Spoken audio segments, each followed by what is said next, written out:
Parliament ఎన్నికల్లో తెలంగాణలో BJP పొత్తులపై ఆ పార్టీ రాష్ట్ర అధ్యక్షుడు కేంద్ర మంత్రి కిషన్ రెడ్డి మరోసారి క్లారిటీ ఇచ్చారు. లోక్సభ ఎన్నికల్లో తెలంగాణలో బీజేపీ ఏ పార్టీతో పొత్తు పెట్టుకోవడం లేదని స్పష్టం చేశారు. పార్లమెంట్ ఎన్నికల్లో రాష్ట్రంలో బీజేపీ ఒంటరిగానే బరిలోకి దిగుతోందని మరోసారి ఆయన తేల్చి చెప్పారు. సిట్టింగ్ స్థానాలతో పాటు ఈసారి తెలంగాణలో మెజారిటీ సీట్లు సాధించాలనేదే తమ లక్ష్యమన్నారు.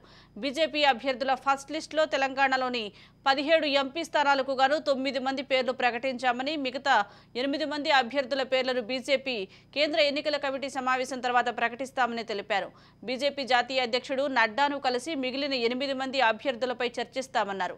అనంతరం అభ్యర్థులను ప్రకటిస్తామని తెలిపారు. పార్టీలో చేరికలు అనేవి నిరంతర ప్రక్రియ అన్నారు. త్వరలోనే జరగనున్న పార్లమెంటు ఎన్నికల్లో బీజేపీ హ్యాట్రిక్ కొడుతుందని కిషన్ రెడ్డి ధీమా వ్యక్తం చేశారు.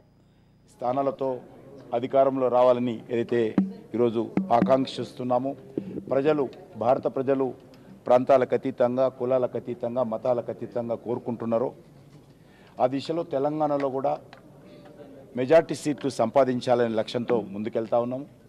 ఇప్పటికీ 17 సీట్లలో 9 మంది అభ్యర్థుల యొక్క ప్రకటన ఎందుకంటే కేంద్ర ఎలక్షన్ కమిటీ నిర్ణయించిందో, మిగిలిన 8 మంది అభ్యర్థులను కూడా త్వరలోనే కేంద్ర ఎలక్షన్ కమిటీ సమావేశంలో నిర్ణయించి ప్రకటిస్తాం. సార్, ఖమ్మం నుంచి జలగ వెంకట్రావు, మహబూబాద్ నుంచి సీతారాం నాయక్ పేర్లు వినపడ్డాయి.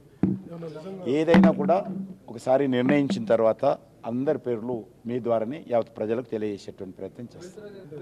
జైనింగ్ అనేటువంటిది నిరంతరమైనటువంటి ప్రక్రియ. గ్రామ స్థాయి నుంచి రాష్ట్ర స్థాయి వరకు మా పార్టీలో చాలామంది ఇప్పటికే చేరుతా ఉన్నారు. కాబట్టి తప్పకుండా ఆ కార్యక్రమం కూడా కొనసాగుతుంది. జనరల్గా ఒక స్టేట్ ప్రెసిడెంట్గా నేను ఈరోజు ఢిల్లీకి వెళ్తా ఉన్నాను. ఢిల్లీలో మా ఆల్ ఇండియా పార్టీ ప్రెసిడెంట్ కూడా కలుస్తాను.